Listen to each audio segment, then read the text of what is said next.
2009 à Vipa.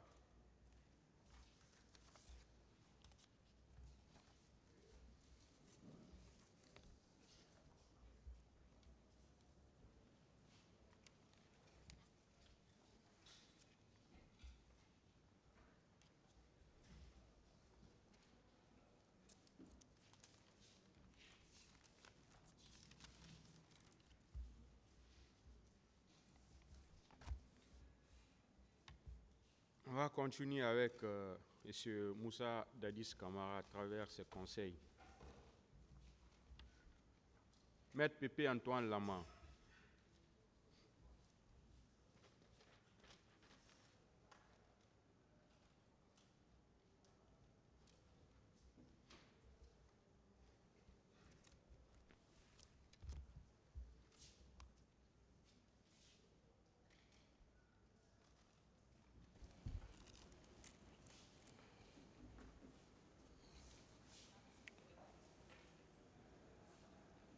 Monsieur le Président, Messieurs les assesseurs, je ne saurais aborder cette phase cruciale de cette procédure sans me rappeler d'un homme qui a été un confrère, un frère, un proche, très proche des jeunes. Je me rappelle encore quand j'étais en Mauritanie pour participer à la 6e édition du concours international de plaidoirie pour les droits de l'homme. Mon grand frère me disait, mon petit frère, apporte-nous le sésame. Et le sésame fut apporté, et le grand frère me rechercha, me trouva, et nous avions célébré, n'est-ce pas, cette occasion ensemble.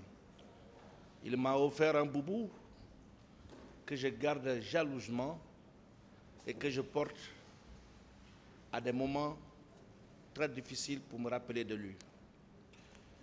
Qui trouve dans mes propos, dans mon exhorte, l'expression d'une grande salutation et que le Dieu le Tout-Puissant le reçoive dans son paradis éternel.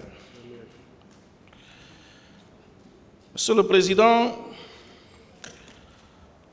honorables assesseurs, je vais commencer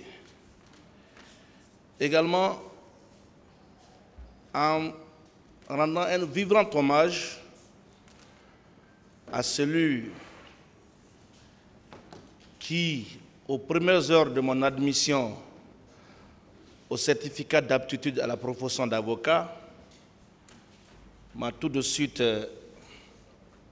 reçu dans son cabinet, me former, m'entretenir, m'encadrer, l'homme avec qui j'ai partagé 12 ans de collaboration avant de demander la permission, n'est-ce pas, de m'installer. Je veux nommer Maître Almami Traoré, mon maître de stage, mon formateur, cet homme doué d'une sagesse inégalable, d'une générosité sans limite. Maître Almami m'a tout donné dans cette profession. J'aurais commis un grand péché en ne le rappelant pas, n'est-ce pas, ne le rappelant pas dans ce prétoire. C'est le lieu, encore une fois, de lui dire merci et grand merci. C'est un honneur pour moi, Monsieur le Président, honorables assesseurs. C'est aussi un plaisir de plaider aux côtés et contre des confrères qui ont contribué à ma formation universitaire. qui m'ont inculqué le savoir pendant mes 4 années de faculté. Maître Amidou Bari, le conférencier, qui m'a donné les béabas en droit, le chargé du cours de droit civil. Dans ce cours, il nous a enseigné l'introduction au droit. C'est lui qui m'a appris à définir le droit. C'est lui qui m'a donné les 2 définitions qu'on a du droit.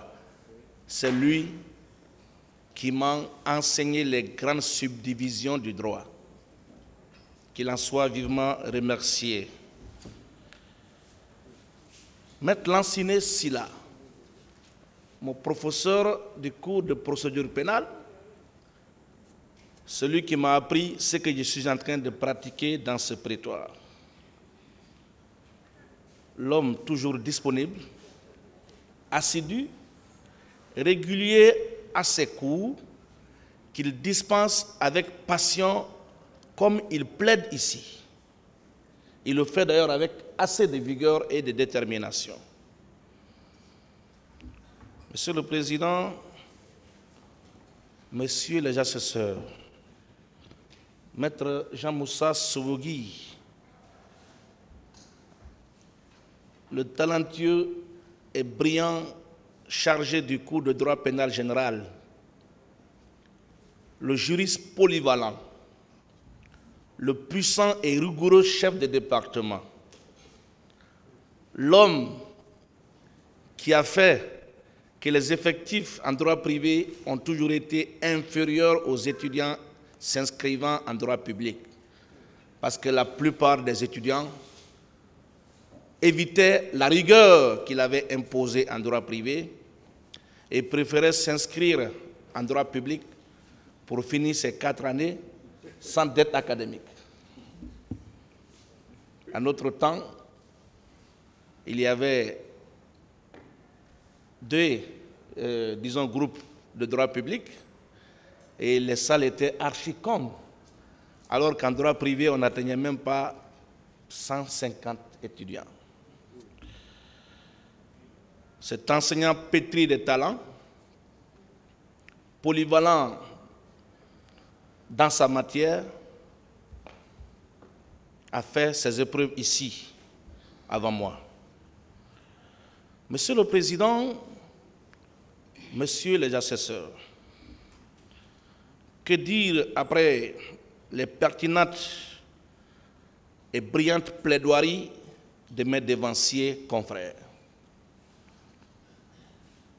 Que dire après notre maman Antoinette Ouedraogo, ancienne bâtonnière du barreau du Burkina Faso, première femme inscrite au barreau de ce pays le 14 avril 1982, pendant que je n'étais même pas né.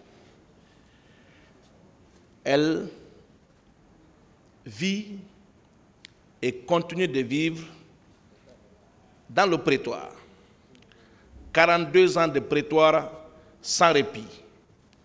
Ce n'est pas donné à tous les avocats. Mon beau-frère, ami, confident, complice des moments non professionnels, Maître Almami Samori Traoré, ce brillant juriste d'affaires qui s'est très rapidement converti en pénaliste. Il est passé ici hier avant moi, il a plaidé, vous l'avez apprécié, et je pense que chacun ici, en ce qui le concerne, a son petit jugement en ce qui concerne l'homme. Il a, dans une verve salutaire, déconstruit sans haine, sans passion et par la science les fallacieuses réquisitions du ministère public. Maître Antoinette Ouedraogo, notre maman, la doyenne des doyens, Votre expérience nous a guidés et canalisés dans la défense de ce dossier. Même non présente au pays, vous êtes restés très proches de vos enfants que nous sommes. Je sais que vous n'êtes pas dans cette salle, mais trouvez toute ma reconnaissance et recevez l'expression de mes plus grands respects dans votre repos matinal à Ouagadougou.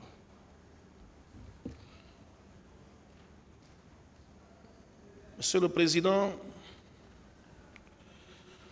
je vais revenir sur un bâtonnier qui n'est pas dans cette salle, qui est dans le même pool d'avocats que nous.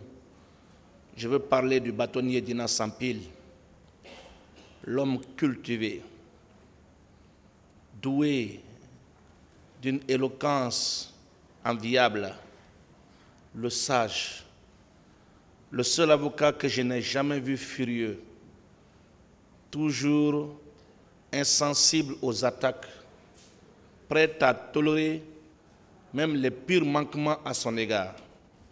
Il n'est pas là dans cette salle parce que, indépendamment de sa volonté, il a été invité à rejoindre la Mecque, où il accomplit de nos jours le pèlerinage. Maître Dina Sampil est celui-là qui nous a fait prêter serment le 30 novembre 2012. Nous étions à l'époque 53 avocats stagiaires. Je le dis sous le contrôle de Maître Haribo qui me fait face. Ce monument de l'art oratoire, très cultivé, ne plaidera pas dans ce dossier en première instance. Dommage qu'il ne soit pas là pour plaider en raison de ce que je viens d'expliquer. Nous avons raté une autre occasion d'apprendre à nouveau auprès de cette sommité. J'ai toujours appris toutes les fois qu'il a pris la parole pour plaider ou observer. J'ai beaucoup appris de ce confrère. Je me rappelle encore en 2009, quand il était en train d'assurer la défense de M. Ahmed Kanté au tribunal de première instance de Kaloum avec Maître Moriba Kaba dans le cadre du dossier de la gestion du fonds minier. Il m'a inspiré. Je venais fraîchement de sortir de la fac. Il m'a beaucoup inspiré et de par son art, il m'a davantage encouragé à travailler plus pour rejoindre cette corporation. Monsieur le Président, à un moment donné, j'ai été tenté de dire à Maître Samori et à notre maman Nathalie Ouedraogo que ça suffit. Ça suffit parce que le ministère public a compris la leçon. Ça suffit parce que le ministère public a compris qu'il s'est trompé à travers le regard, l'attention soutenue, spécialement du procureur Al-Gassimou, qui m'a semblé hier comme un étudiant très accroché aux lèvres d'un professeur auprès de qui il était en train d'apprendre des nouvelles notions du droit ou des nouvelles techniques de raisonnement en matière judiciaire. Tellement les aveux de la capitulation et les gestes d'approbation de leur démonstration scientifique étaient perceptibles dans les regards des trois voisins qui nous font face. Le ministère public est désormais à terre dans l'attente de tirer désespérément des recettes de ce qui pourrait résulter des guéguerres de la défense divisée. J'espère l'union de la défense retrouvée suite à la demande de requalification va demeurer jusqu'à la fin de cette procédure pour que le ministère public finisse par reconnaître ses erreurs et requérir l'acquittement du capitaine Moussa Dadis Camara. Messieurs les représentants du ministère public, il n'est jamais trop tard pour bien faire. Vous avez le temps de vous rattraper. Vous avez le temps de vous racheter auprès de la société guinéenne que vous avez trahi dans ce prétoire. Maître Paul Yomba Kourma, je n'ai souvent pas été d'accord avec lui dans ce prétoire, spécialement dans le cadre du traitement de ce dossier. On n'a jamais conjugué les mêmes verbes. Mais en dehors de ce prétoire, nous avions partagé beaucoup de choses ensemble. Je le fréquente régulièrement, malgré nos divergences. Il est demeuré très proche de moi dans la confraternité, dans la fraternité, ici comme ailleurs. Je l'appelle d'ailleurs affectueusement mon beau. Mais au-delà, le plus jeune avocat qu'il est dans cette salle, ce monument de l'art oratoire, génie de la plume, désintéressé, avocat dans l'âme qui n'a jamais fui le prétoire, très proche des jeunes, le baobab national. Je vous remercie et je vous souhaite santé de fer et longue vie.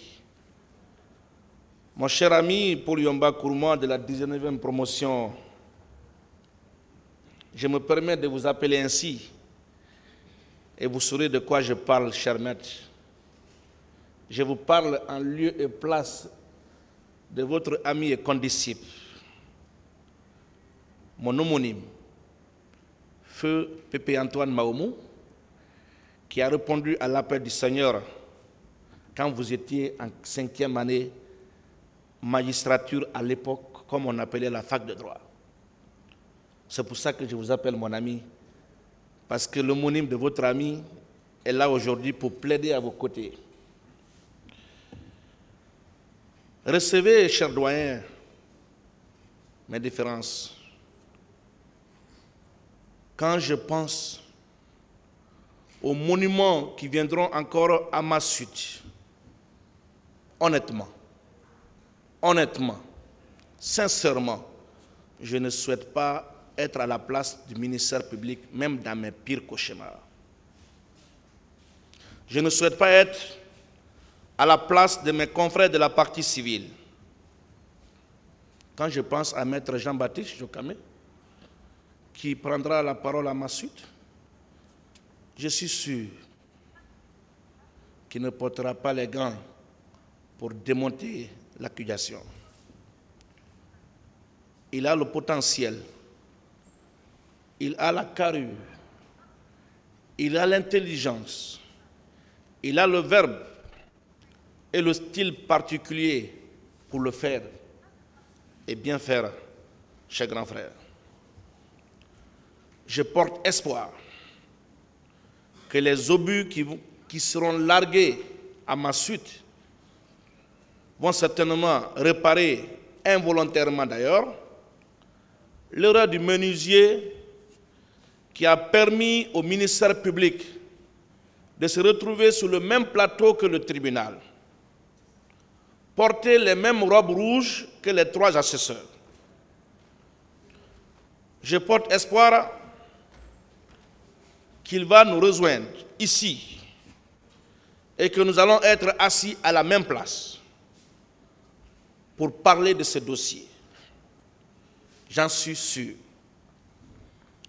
Monsieur le Président, valeureux assesseurs, après une année, 8 mois et 2 semaines depuis l'ouverture de ce procès, l'honneur m'échoit ce jour 11 juin 2024 pour exercer mon sacerdoce, poser le dernier acte de ma mission.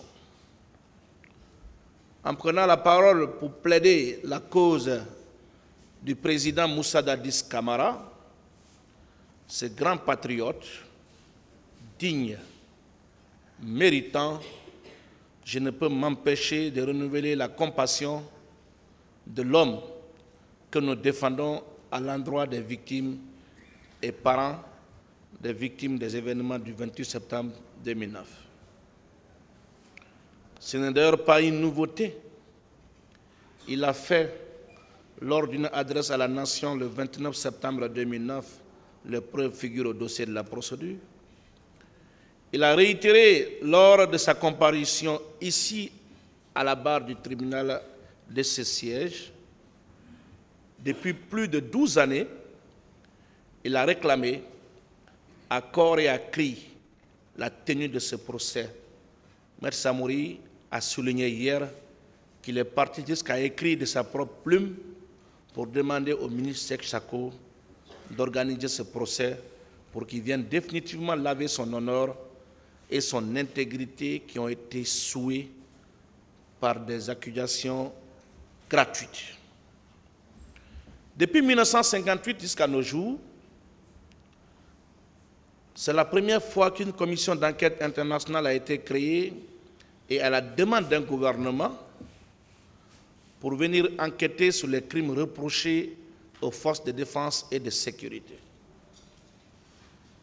C'est le capitaine Moussa Dadis Camara qui l'a fait. L'histoire de ce pays, j'y reviendrai, est jalonnée de violence. On nous a parlé du Kambouaro, des événements de juillet 1984, le 22 novembre 2007, le massacre de Zogota et d'autres exactions reprochées aux forces de défense et de sécurité. Jamais il y a eu une commission d'enquête nationale indépendante pour investiguer. Jamais aucun gouvernement n'a invité ou donné la possibilité aux Nations Unies de venir enquêter. Il l'a fait de bonne foi. Il l'a fait parce qu'il était habité par l'esprit de justice. Il l'a fait parce qu'il est acquis à la cause des victimes de ces événements tragiques. J'y reviendrai. On nous a parlé de plus de 50 000 morts au Kambouaro. Quel gouvernement, après 1984, a permis l'ouverture d'une enquête nationale indépendante, à plus forte raison, une commission d'enquête internationale? C'est le capitaine Moussa Dadis Camara qui a ouvert, n'est-ce pas, cette porte, et j'y reviendrai. Monsieur le Président, en procédant ainsi, le capitaine a voulu, en plus de rendre justice aux victimes, mettre un terme à l'impunité et permettre aux fils de ce pays de se regarder en face, se dire les vérités, de se donner les mains dans l'attente, le travail, pour rompre définitivement avec les fléaux qui gangrènent notre pays depuis bientôt 65 ans. Il est à rappeler, Monsieur le Président, honorables assesseurs, qu'à sa prise du pouvoir, il a lancé un appel à tous les compatriotes exilés qui hésitent à rentrer au pays de bien vouloir rejoindre notre patrie, déployer leurs énergies, leurs intelligences pour développer. Cet appel était sincère. Et des exilés, la plupart sont revenus sans être inquiétés. Monsieur le Président, Messieurs les assesseurs, à la veille de l'ouverture de ce procès, nous avons entendu plein de choses. On a entendu dire que ce procès doit sonner le glas de la fin de l'impunité. Ce procès est une occasion pour unir les Guinéens. Plus jamais ça. Mais ce procès a-t-il répondu aux attentes de ceux qui ont raisonné ainsi? Permettez-moi, Monsieur le Président, Messieurs les assesseurs, de vous dire personnellement que je suis quand même indigné après tout. Je dirais même que l'heure est grave. L'heure est grave, Monsieur le Président, Monsieur le assesseur. Je peux sans doute me permettre que les atteintes extra-juridiques, je ne dis pas juridiques, extra-juridiques, les considérations qu'on pouvait attendre de ce procès en dehors du droit n'ont pas été à la hauteur de l'attente. Pour moi, cela a tourné au fiasco et j'en parlerai tout à l'heure, sans aborder, sans mettre en doute la crédibilité de la décision à intervenir. Je suis indigné, profondément indigné. Le 28 septembre 1958, date historique marquant le célèbre non à la communauté avec la France du général Charles de Gaulle, a été souillé. Ce jour 28 septembre 2009, décrété exceptionnellement, chômé, férié et payé, pour rappeler la mémoire de nos pères fondateurs, n'a pas plu à certains. Cette date de fierté nationale, dont des Guinéens se sont glorifiés pendant des lustres, a été polluée par des compatriotes qui n'avaient pour seul but de falsifier notre belle histoire et obtenir à tout prix et par tous les moyens le départ du capitaine Moussa Dadis Camara du pouvoir. Ils l'ont fait pour avoir le pouvoir à tout prix et ils l'ont eu. Ils l'ont eu, ils en ont usé et abusé jusqu'au 5 septembre 2021.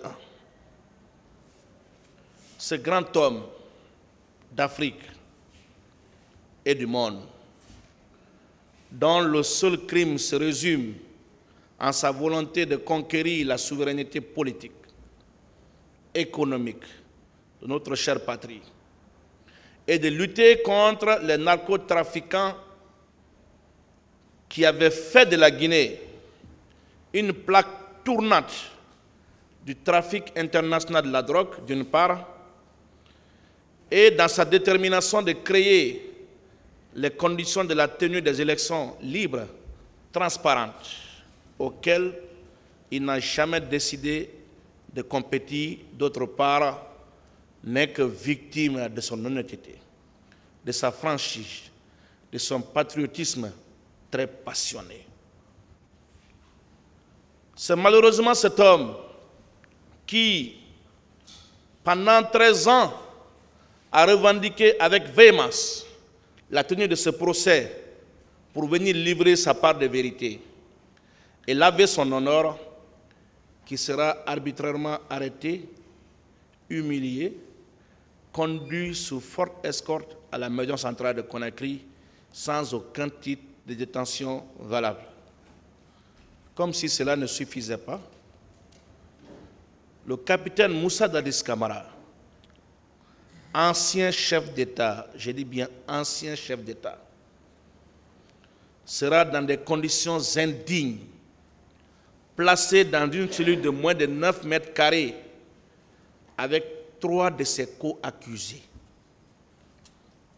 4 détenus, parmi eux un ancien chef d'État, dans une cellule de moins de 9 mètres carrés à la maison centrale de Conakry. Il vit dans ce cachot déshumanisant depuis près de 2 ans, sans aucune intimité, avec, dans la même enceinte, celui qui a tenté de l'abattre le 3 décembre 2009. Mettez-vous à sa place pour comprendre la psychose, la peur, le traumatisme qui le hante depuis près de 2 ans. Son sort, malheureusement, n'affecte personne et est loin de préoccuper à ce jour les autorités. Aya Sanogo, ancien chef d'État malien, poursuivi au Mali pour le meurtre des bérets rouges, était assigné à résidence surveillée dans une villa située à 140 km du sud de Bamako. Parce qu'eux, au moins, ils savent ce que c'est qu'un chef d'État. On peut ne pas aimer un chef d'État. Un chef d'État, d'ailleurs, ne peut pas être aimé par tout le monde. Dieu n'est pas aimé par tout le monde, ce n'est pas un chef d'État qui va être aimé par tout le monde. Mais le fait pour lui d'avoir présidé aux commandes de ce pays pendant moins d'une année, il avait quand même le droit de mériter de toute la considération digne de son rang, sans préjudice de la procédure qu'on est en train de juger. J'ai pu tout pardonner aux hommes, excepté l'injustice, l'ingratitude et l'inhumanité, disait Denis Diderot. Le président Moussa Dadis a la tolérance dans son sang. Je sais qu'il a déjà pardonné toutes ces humiliations qu'il a essuyées même à la barre de ce tribunal. Et ce qui a prévalu à sa comparution à la barre de ce tribunal.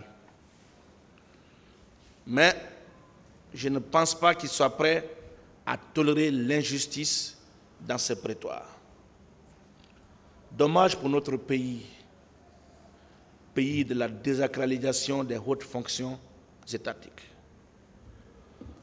Maître Sidiki Berete l'a dit ici, Dieu n'aime pas ça. Monsieur le Président, Monsieur les assesseurs, ce procès est injuste. Ce procès est discriminatoire. Au terme d'une instruction bâclée,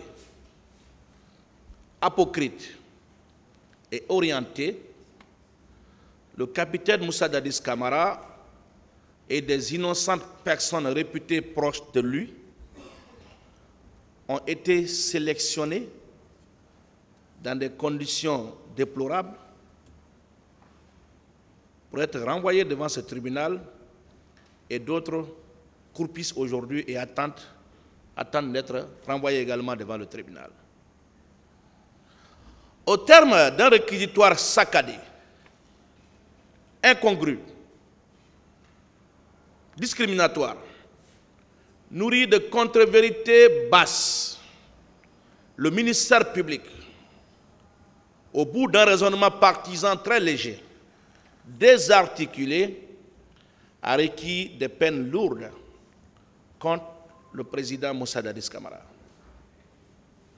Monsieur le Président, je peux dire, sans me tromper, que le ministère public a manqué au rendez-vous de l'histoire.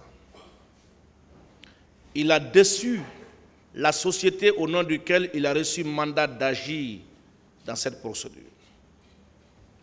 La condamnation à perpétuité requise par le ministère public a fait jaser dans la cité et même en dehors de ce pays. L'erreur du menuisier qui lui confère le privilège d'être assis sur le même plateau que le tribunal et de porter les mêmes robes rouges que vous et vos deux assesseurs a potentiellement contribué à amener certains citoyens à prendre pour acquis ces réquisitions incohérentes, impertinentes et vides de la matière juridique. Comment pouvez-vous, dans un procès aussi médiatisé, requérir les mêmes infractions contre les accusés, souligner l'absence de circonstances atténuantes pour tous les accusés et proposer des peines différentes? Quelle injustice! De qui on se moque dans ce prétoire? le parquet se moque du tribunal. Il se moque de nous. Il se moque du peuple de Guinée. Lors des interventions de ceux qui nous font face, je me suis par moments interrogé sur la question de savoir si nous sommes réellement dans le même dossier, si nous avons suivi les mêmes débats, si nous avons affaire avec les mêmes accusés, tellement que je ne me retrouvais pas dans les discours de ceux qui nous font face, que ce soit nos trois voisins et les confrères de l'autre côté. Tellement les contre-vérités étaient grotesques. Mais ce qu'ils oublient, c'est que nous sommes à un stade où la force des mots, où la manie de la langue de Molière, notre client, pour l'accabler, mais c'est la montagne qui a accouché d'une souris. Plutôt que de s'employer à retrouver des éléments de preuve, venir confondre le capitaine Moussa Dadis Camara, on s'est lancé dans des invectives, on s'est employé à apostropher les accusés et spécialement le capitaine Moussa Dadis Camara. Certains acteurs ont tenté de faire de ce prétoire une tribune où il faut prôner des idées qui rabaissent la République et blessent la nation. Heureusement que vous étiez là, Monsieur le Président, pour rappeler à certains et poser des interdits qui ont finalement canalisé la plupart d'entre eux.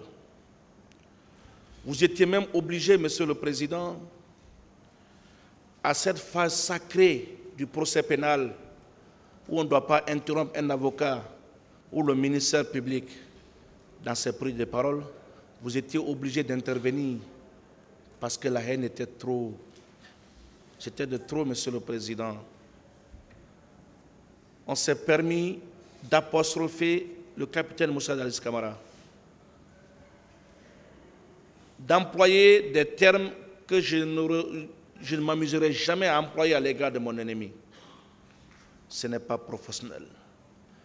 La loi régissant la profession d'avocat impose à tout avocat de s'exprimer partout et à tout moment avec mesure et modération.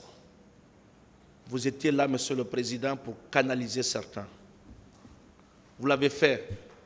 Vous l'avez bien fait en raison de la gravité et de la récurrence des propos discourtois et revanchards tenus ici. Vous devez enseigner à ces acteurs et leurs soutiens que le tribunal que vous incarnez ici n'a pas de couleur. Il n'a pas de religion. Il n'est ni au service d'une communauté, encore moins d'une confession religieuse. Après avoir invectivé l'accusé sans avoir épargné sa défense, un confrère a choisi de ne pas remercier la défense tout entière avant de la traiter de tous les noms d'oiseaux.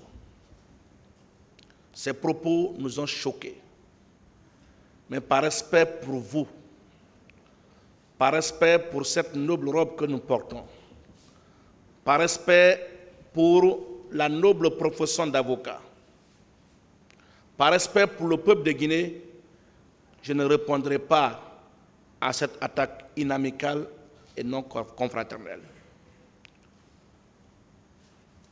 La haine est trop forte. On a poussé la désobéissance jusqu'à contester le fait qu'un camp d'à côté a été rebaptisé au nom de Feu Joseph Makambo Loa. Ce martyr qui s'est sacrifié pour sauver la vie à un chef d'État. On est allé jusqu'à contester le fait que son nom est porté sur ce camp militaire. Monsieur le Président, je ne vais pas épiloguer de trop sur cette question, mais ceux qui étaient en Guinée à cette époque savent ce qui allait se passer si Feu Joseph Makambo ne s'était pas sacrifié pour sauver la vie au capitaine Moussa Dadis Camara. Je pense que le procureur Sidiki Camara devrait être aux anges quand il entendait les propos de ses confrères. Lui qui avait le sourire aux lèvres quand il cherchait à comprendre ici comment Makambo est mort. Mais c'est le même qui a pleuré ici à chaudes larmes pour la cause d'une victime qui ne connaît ni d'Adam ni d'Ève. Monsieur le Président, pendant ce temps, la famille de Feu Joseph Makambo, qui continue de vivre dans la douleur la disparition tragique de l'homme qui a été découpé en morceaux le 3 décembre 2009, qui jusqu'à présent ne sait pas, en tout cas par une décision de justice, l'auteur de cette atrocité, vient à nouveau d'être poignardé par des propos aussi haineux. Le capitaine Moussa Dadis Camara, lui également, ne connaîtra pas justice de ces faits parce que le parquet du tribunal de première instance de Mafanko n'a pas encore reçu les instructions de la haute hiérarchie pour audiencier cette affaire. Monsieur le représentant du ministère public, vous aviez, au terme d'un réquisitoire nourri d'inventions, de contre-vérités et couronné des larmes de passion, requis des peines lourdes. Nous verrons si elles sont juridiquement, et je dis bien juridiquement, fondées et acceptables. Monsieur le Président, Messieurs les assesseurs, dans ce procès, il n'y a pas un régime à juger. Il n'y a pas une armée. Il n'y a pas une histoire. Il n'y a pas l'histoire. Il n'y a pas le Conseil national pour la démocratie et le développement CNDD à juger. Il n'y a pas la Guinée. Il y a le procès du capitaine Moussa Dadis Camara et de ses co-accusés.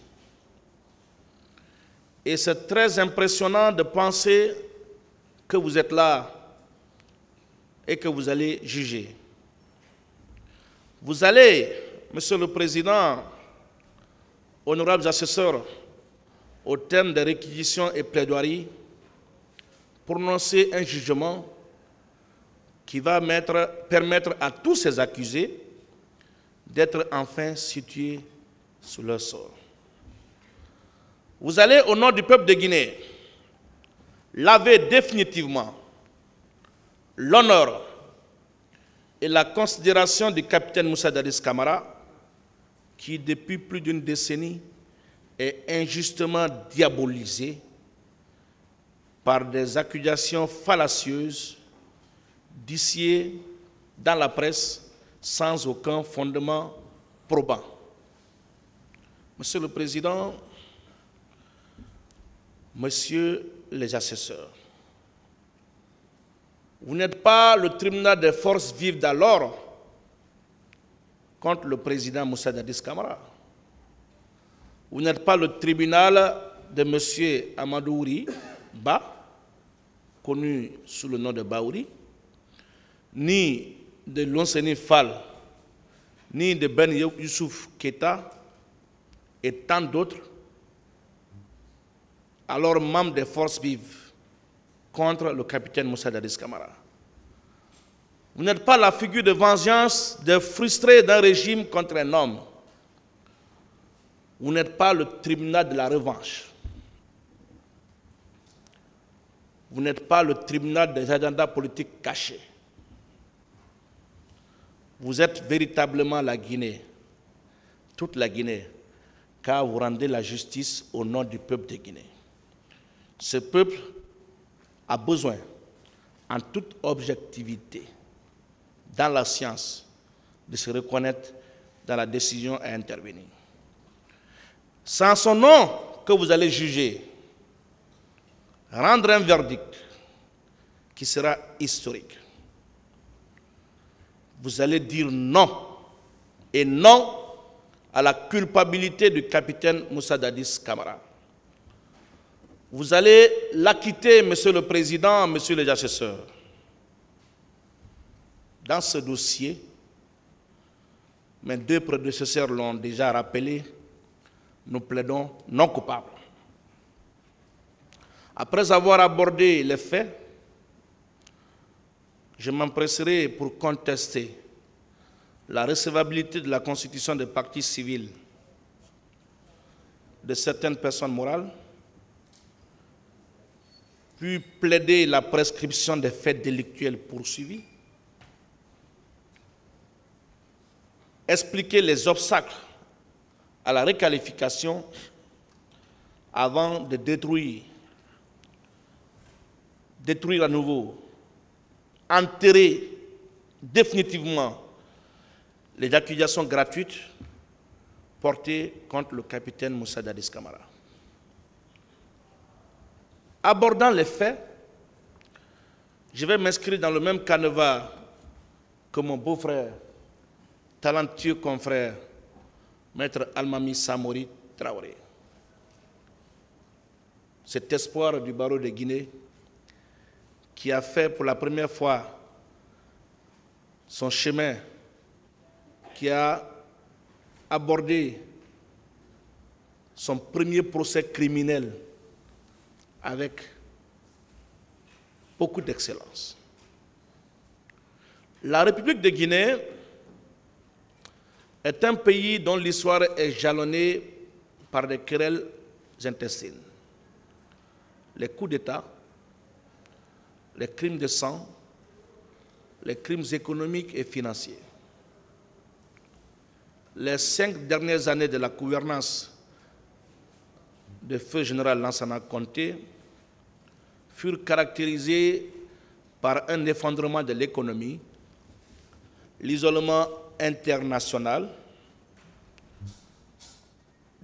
diminué par la maladie, supportant en silence la douleur, en proie à des comas diabétiques récurrents, responsable de troubles répétés de la mémoire, incapable de trouver le sommet, on assistait à une prolifération des clans au niveau de l'appareil d'État. Des décrets et contre-décrets seront le quotidien des Guinéens. À cela s'ajoute l'expiration du mandat de l'Assemblée nationale. En plus des crimes économiques et financiers qui étaient devenus des règles de gestion, la Guinée était devenue la plaque tournante du trafic international de la drogue en Afrique de l'Ouest. Face au chaos auquel était exposé ce pays,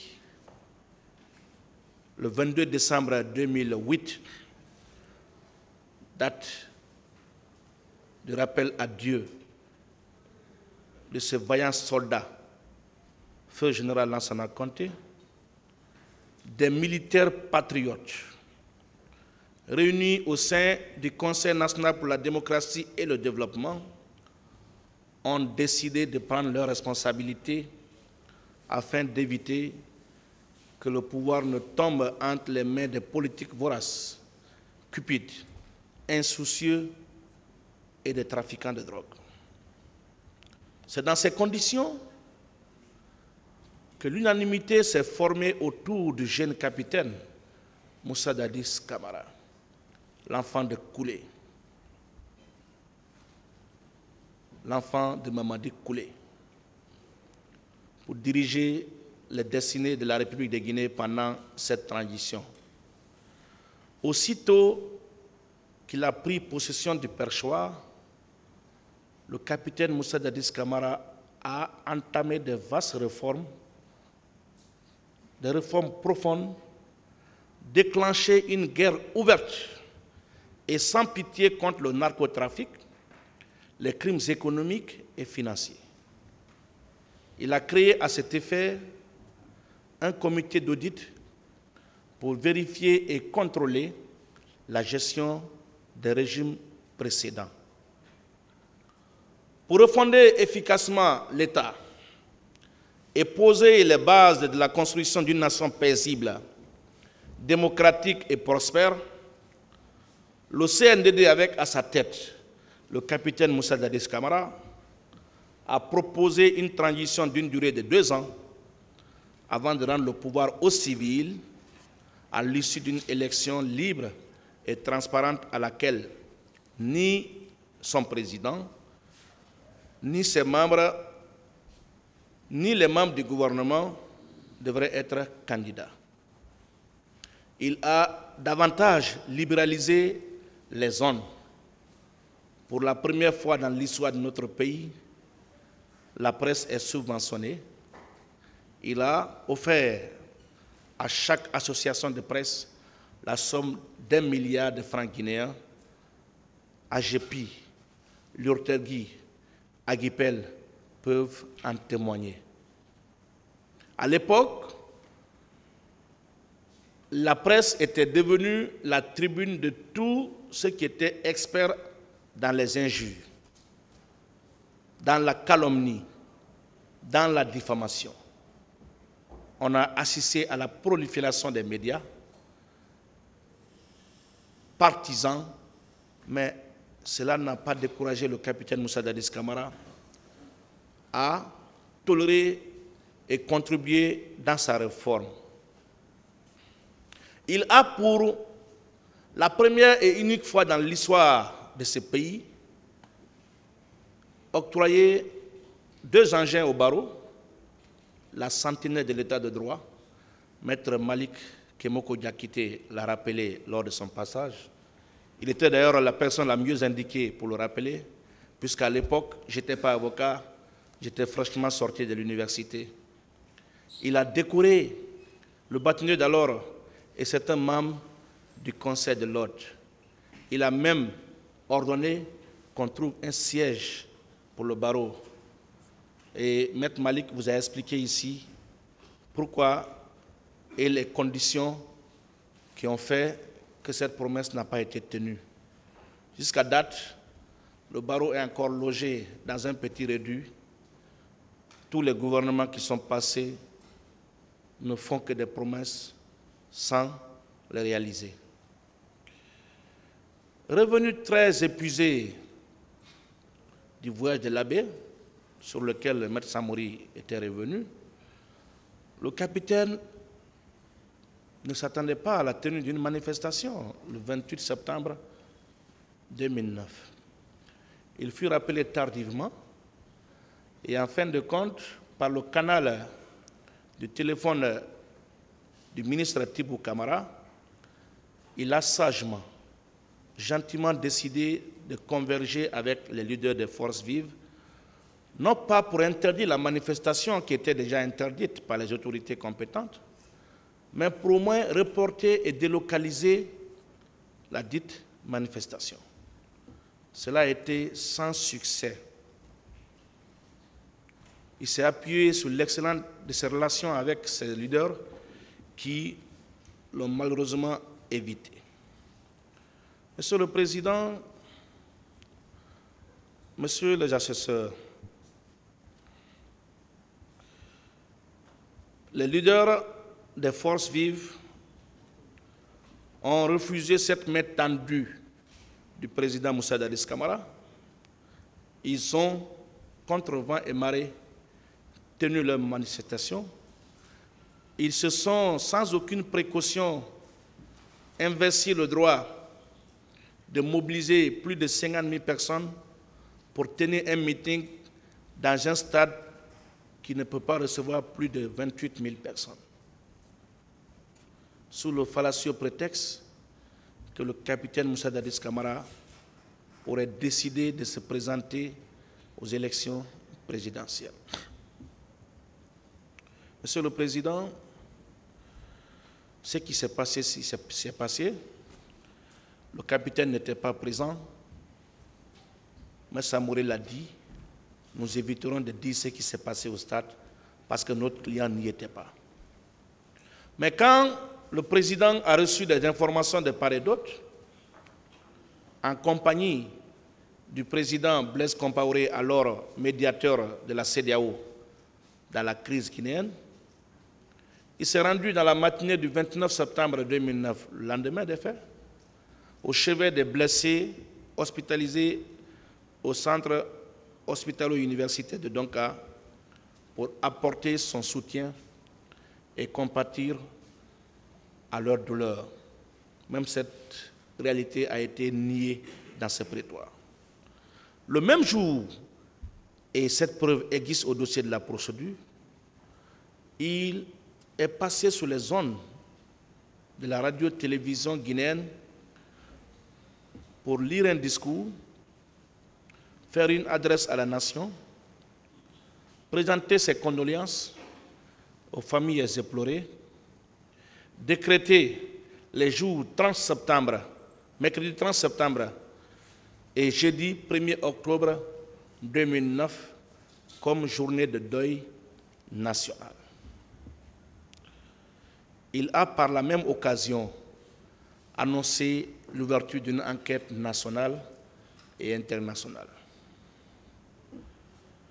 En début octobre 2009, le chef de l'État d'alors, le capitaine Moussa Dadis Camara, et le premier ministre Cabinet Komara ont exprimé par écrit, c'est versé au dossier de la procédure, la volonté du gouvernement guinéen de coopérer avec la commission d'enquête internationale et de faciliter son travail.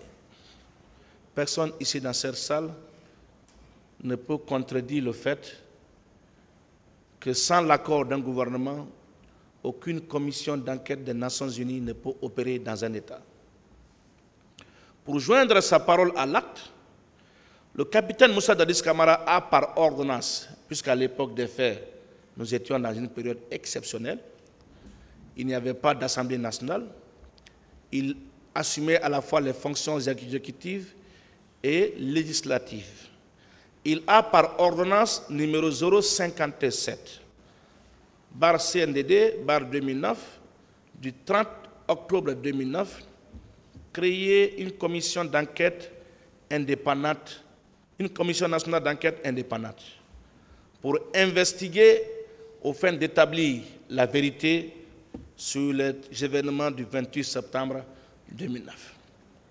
Le même jour, le président de la transition a par décret numéro 214, barre CNDD, barre SGG, barre MJ 2009, nommé les membres de la dite commission. Entre-temps, la commission d'enquête internationale a été déployée.